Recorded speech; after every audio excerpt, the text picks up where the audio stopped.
Hello दोस्तों, मैं जयकांत सैनी स्वागत करता हूं आपके अपने चैनल भारत आईक्यू में। तो हम डिस्कस करें राजस्थान पत्रिका न्यूज़पेपर जयपुर एडिशन 30 और 31 मई दोनों का कंबाइंड डिस्कशन है यहाँ पे। तो वीडियो के संबंध में दी कोई क्वेरी हो, डाउट्स हो तो आप मुझे लिख सकते हैं कमेंट बॉक्स में, या मुझे टेलीग्राम पे भी ज्वाइन कर सकते हैं। तो आज है वर्ल्ड नो टोबैको डे, यानी कि आज है 31 मई। तो 31 मई को ये दिन सेलिब्रेट किया जाता है पूरी दुनिया भर के अंदर। तो स्टॉप स्मोकिंग, और इस बार की जो थीम है 2021 की वो है कमिट टू क्विट, यानी कि आपको कहीं ना कहीं कमिटमेंट दिखाना पड़ेगा, इसके लिए दृढ़ निश्चय दिखाना पड़ेगा कि आप इसको क्विट कर सकें, इसे बंद कर सकें, छोड़ सकें। तो ये है वर्ल्ड नो टोबैको डे, याद रखिएगा 31 मई को सेलिब्रेट किया जाता है। इंपॉर्टेंट हो जाते हैं ऐसे दिन। ये बात की जा रही है श्रीलंका देश की। तो यहाँ पे अम्लीय वर्षा की आशंका बताई गई है। तो श्रीलंका की शीर्ष पर्यावरण संस्था ने आगाह किया है कि पिछले हफ्ते कोलंबो तट पर सिंगापुर के ध्वज वाले जिस जहाज में आग लगी थी उससे नाइट्रोजन डाइऑक्साइड को उत्सर्जन के कारण अम्लीय वर्षा हो सकती है। इस प्रकार की बात निकल के सामने आई है। तो कुछ इंपॉर्टेंट फैक्ट, कुछ इंपॉर्टेंट चीज़ें देख लेते हैं, एक बार सरसरी नज़र से डाल देते हैं। तो रेगुलर जो रेन वाटर होता है उसका पीएच आपको थोड़ा इसका आइडिया होना चाहिए। तो ये होता है 5.7 के आसपास होता है रेगुलर रेन वाटर का पीएच। इसके अलावा एसिड रेन जो होती है बहुत ही हार्मफुल होती है। किसके लिए? एग्रीकल्चर हो गए, प्लांट्स हो गए, एनिमल्स हो गए। तो इन सब के लिए जो एसिड रेन होती है बहुत ज़्यादा हार्मफुल होती है। मतलब कि जो उनकी प्रोडक्टिविटी होती है उसे कम कर देती है एसिड रेन जहाँ जहाँ पे होती है। तो इस प्रकार की चीज़ें देखने को मिलती हैं एसिड रेन के कारण।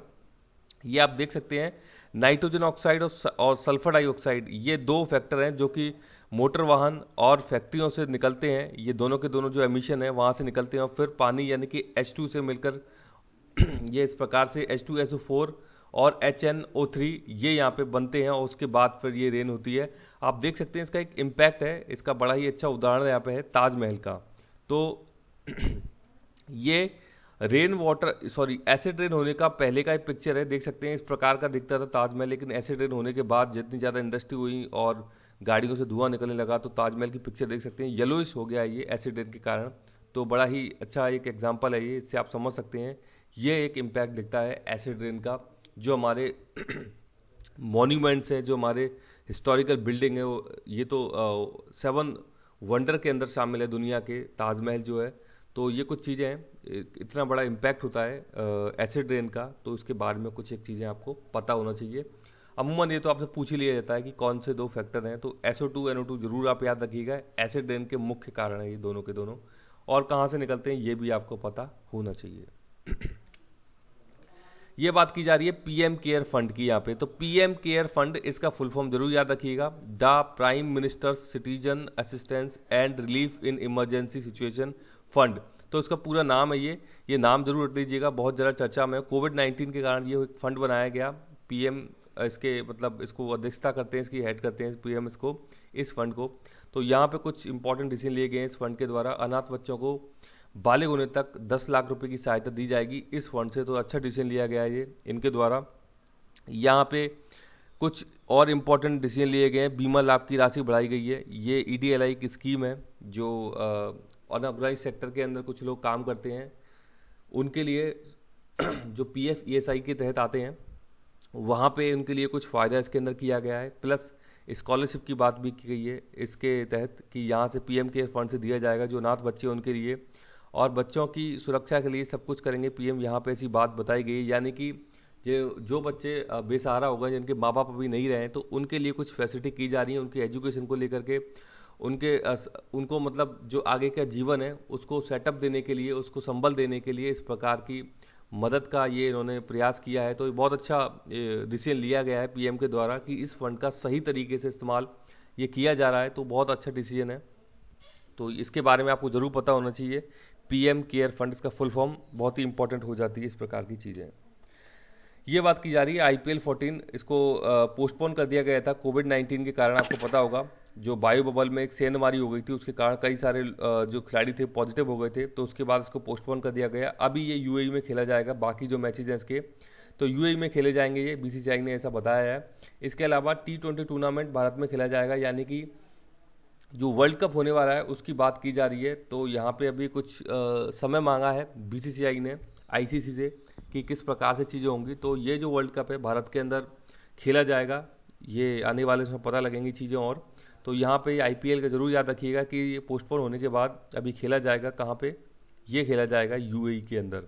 आपको पता होगा IPL 13 भी UAE के अंदर कराए गए थे कोविड-19 के कारण, जो कि 2020 में आयोजित हुए थे। तो ये इंपॉर्टेंट कुछ न्यूज़ हैं, इनके बारे में आपको आइडिया होना चाहिए। ये बात की जा रही है माउंट एटना, इटली का एक ज्वालामुखी है, बहुत ही इंपॉर्टेंट, एक एक्टिव ज्वालामुखी है माउंट एटना इटली के अंदर। तो यहाँ पे दिखाया ये इसका दृश्य, इसमें से जो वोल्केनो है उसका इरप्शन हो रहा है, ये आप देख सकते हैं। इंपॉर्टेंट ज्वालामुखी में से एक है।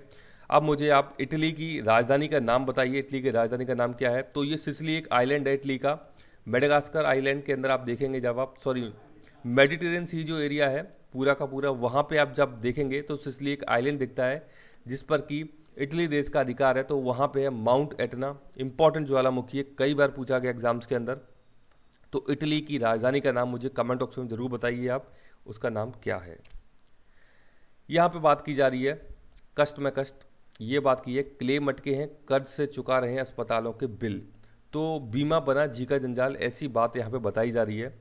तो हुआ क्या था, कोविड-19 के कारण बीमा कंपनी ने सोचा क्यों ना इसका फायदा उठाया जाए। तो दो बड़ी ही इंपॉर्टेंट इन्होंने पॉलिसी निकाली, कोरोना रक्षक और कोरोना कवच जैसी, मतलब और भी ऐसी कई इन्होंने पॉलिसियां लॉन्च कर दी पिछले साल यानी 2020 में, ताकि अच्छा खासा मुनाफा कमाया जा सके। लेकिन उनको ये नहीं पता था कि सेकेंड वेव के अंदर इतना ज़्यादा क्लेम्स उनको सेटल करने पड़ेंगे जो कि उनके लिए दुखदायी हो जाएंगे। तो यहाँ पे हुआ क्या, जब उन्होंने फायदे का काम था तब तो इन्होंने इस प्रकार की पॉलिसियां लॉन्च कर दी, लेकिन जब इनका पेमेंट, जब इनका क्लेम करने की बात आ गई तो आप समझ सकते हैं कितनी बुरी स्थिति हुई है। रायपुर के धर्मेंद्र जायसवाल के मुताबिक उन्होंने बताया कि पिछले साल 5,000 रुपये प्रीमियम से कोरोना कवच नाम से बीमा पॉलिसी ली थी। अब कंपनी ने कहा कि पॉलिसी रिन्यू नहीं होगी, नई लेनी पड़ेगी। आप समझ सकते हैं, पॉलिसी रिन्यू करने से ही मना कर दिया, बोल रहे हैं कि आपको नई पॉलिसी लेनी पड़ेगी, क्योंकि उनको पता है इसमें अभी बहुत ज़्यादा उनको लॉस देखने को मिल रहा है बीमा कंपनी को। तो अपने हाथ उन्होंने पीछे खींच लिए हैं। तो ये बहुत ही बुरी बात है कि आप इस ऐसे वक्त में लोगों का साथ नहीं दे रहे हैं जो कि उस भरोसे से उन्होंने पॉलिसी कराई थी। दूसरा एक और केस है, इंश्योरेंस विशेषज्ञों के मुताबिक छत्तीसगढ़ में 25,000 से ज़्यादा शिकायतें बीमा लोकपाल के पास पहुंची हैं। कोरोना पॉलिसी रिन्यू ना करने की शिकायतें 30,000 से ज़्यादा। आप समझ सकते हैं कि जो बीमा कंपनी है वो कोविड-19 के कारण ये जो पॉलिसी ली गई थी, 30,000 ऐसी पॉलिसी है जिनको रिन्यू करने से मना कर दिया है। तो बीमा जो लोकपाल है उनके पास इस प्रकार की शिकायतें पहुंच रही हैं। राजस्थान की बात भी यहाँ पे की गई है। तो लोकपाल आप समझ सकते हैं, ऑम्बुड्समैन इसको बोलते हैं इंग्लिश में। जैसे कि भारत के अंदर भी जो लोकपाल का पद है, जो कि हमारे जितनी भी घटनाक्रम चलते हैं, कहाँ पे कुछ गलत चीज़ें हो रही है उसको देखने के लिए एग्जीक्यूटिव फील्ड में, तो लोकपाल आपको पता होगा PC पिनाकी चंद्र घोष है, आई थिंक, देख लीजिएगा, आप कंसल्ट कर लीजिएगा एक बार अपने एंड से। तो वहाँ पे पिनाकी चंद्र घोष लोकपाल है इंडिया के। तो इसी प्रकार से अलग अलग सेक्टर में लोकपाल होते हैं जो कि चीज़ों को देखने का काम करते हैं, कहाँ पे गलत चीज़ें चल रही हैं और कहाँ पे सही चीज़ें चल रही हैं। ऐसे ही आप यदि बैंकिंग सेक्टर में देखते हैं तो बैंकिंग लोकपाल RBI को बोला जाता है। जब भी आपको बैंक से संबंधित कोई शिकायतें होती हैं तो आप बैंकिंग लोकपाल के पास शिकायत करते हैं।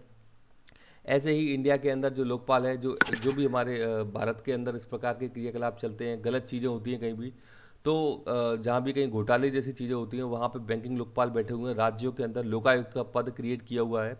तो इस प्रकार की चीज़ें चल रही हैं। तो ये आप देख सकते हैं कितने बुरे हालात हैं इस कोविड-19 में, कि लोगों के द्वारा जो एक भरोसे के तहत पॉलिसियाँ ली गई थी अब उनको रिन्यू नहीं किया जा रहा है, क्लेम सेटल नहीं किए जा रहे हैं, ऐसे हालात देखने को मिल रहे हैं। तो बड़ा ही नुकसान देखने को मिल रहा है। राजस्थान ब्याज पर लेकर चुकाए, एक न्यूज़ है ये 5 लाख रुपए, मतलब कि ऐसे ऐसे केस सामने आए हैं कि लोगों ने पॉलिसी ले रखी है लेकिन उनका फ़ायदा नहीं उठा पा रहे हैं वो लोग। उन्होंने किसी से लोन पे पैसा लिया है और उसका इंटरेस्ट पे कर रहे हैं इस प्रकार की बीमारी से लड़ने के लिए। तो कितने बुरे हालात हैं, इस प्रकार की स्थिति पैदा कर दी है इन बीमा कंपनियों के द्वारा, जो कि आम नागरिक ने एक भरोसे के लिए, एक विश्वास के लिए ऐसी पॉलिसियाँ परचेज की थी। तो ये मतलब एक बुरा मंजर देखने को मिल रहा है अभी फ़िलहाल में। तो ये थी पूरी की पूरी न्यूज़। यहाँ पे बात की जा रही है विश्व तंबाकू निषेध दिवस। आज मैं आपको बता चुका हूँ, कमिट टू क्विट इसका थीम था। विश्व तंबाकू निषेध दिवस आज बनाया जा रहा है 31 मई को।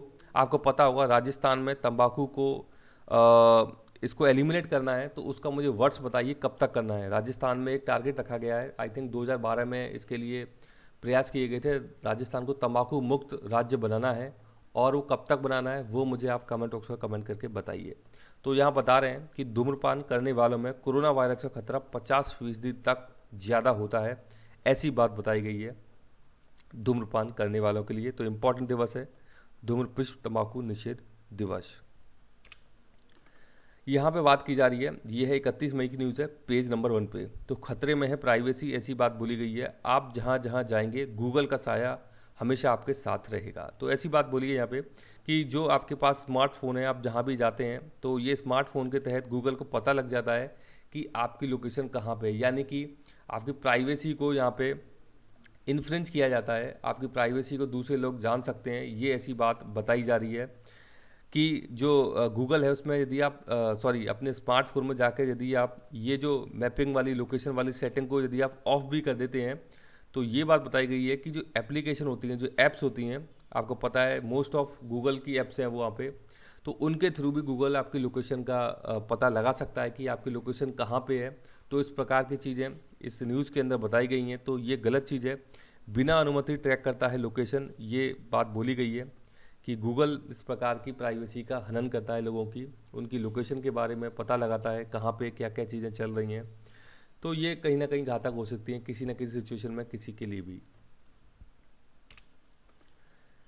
ये जो फ्रेंच ओपन है स्टार्ट हो चुके हैं। तो यहाँ बात की जा रही है, जापान की एक प्लेयर है नाओमी ओसाका। तो नाओमी ओसाका का विजयी आगाज़ यहाँ पे रहा है। तो फ्रेंच ओपन स्टार्ट हो गए हैं, तो आप इनको फॉलो कीजिएगा। इनका जब फाइनल हो जाते हैं तो आपको पता होना चाहिए single, double, women single, man double. तो इस प्रकार की जो प्रश्न बनते हैं इस प्रकार के टूर्नामेंट से, क्योंकि इंपॉर्टेंट टूर्नामेंट होते हैं। ये 4 ही ग्रैंड स्लैम है टेनिस के क्षेत्र में, जो कि जिनसे कि प्रश्न पूछने की प्रबल संभावना रहती है। तो आप इनको अगर टाइम मिलता है तो ज़रूर फॉलो कीजिएगा, इनके बारे में आपको आइडिया होना चाहिए। वैसे मैं भी टाइमली आपको बताता रहूँगा। कल पृथ्वी के पास से गुजरेगा एफिल टावर से लंबा एस्ट्रॉयड। मतलब आप समझ सकते हैं कि एफिल टावर से भी लंबा जो एस्ट्रॉयड है पृथ्वी के पास से गुजरेगा। इसका नाम रखा है 2021 KT। तो ये है एस्ट्रॉयड का नाम। मुझे बताइए कि एस्ट्रॉयड बेल्ट किन दो ग्रहों के बीच है, मौजूद कहाँ पे एस्ट्रॉयड बेल्ट किन दो ग्रहों के बीच है, ये मुझे कमेंट बॉक्स से कमेंट करके बताइए। तो ये एस्ट्रॉयड का नाम जरूर याद रखिएगा, 2021 KT ये नाम रखा गया है एस्ट्रॉयड का, जो कि पृथ्वी के पास से गुजरेगा। और एफिल टावर जैसा इसका साइज़ बताया जा रहा है, लंबा है ये इतना। तो ये चीज़ है, इंपॉर्टेंट हो जाती है चीज़ें। यहाँ पे बात की जा रही है FTII की एक डॉक्यूमेंट्री है कलसूबाई। तो कलसूबाई को अंतर्राष्ट्रीय अवार्ड यहाँ पे दिया गया है। भारतीय फिल्म और टेलीविज़न संस्थान की 20 मिनट की डॉक्यूमेंट्री है कलसूबाई। जर्मनी के ओबरहाउजेन ने पहला इंटरनेशनल ऑनलाइन कंपटीशन में ऑनलाइन जूरी का स्पेशल मेंशन और ग्रैंड ऑनलाइन अवार्ड जीता है। तो इसका नाम है कलसूबाई, जरूर याद रखिएगा, इंपॉर्टेंट हो जाती हैं इस प्रकार की चीज़ें जब इंटरनेशनल लेवल पे ये इस प्रकार का काम करती हैं। तो नाम जरूर आप नोट कर लीजिएगा कहीं। तो मुझे आशा है कि वीडियो आपको अच्छा लगा होगा। यदि वीडियो अच्छा लगा है तो जरा से लाइक करें, शेयर करें, सब्सक्राइब करें, ताकि और भी लोग वीडियो का फ़ायदा उठा सकें। आप मुझे अपने सुझाव कमेंट बॉक्स में भेज सकते हैं या मुझे ईमेल भी कर सकते हैं। इसी के साथ धन्यवाद, मिलते हैं अगली वीडियो में।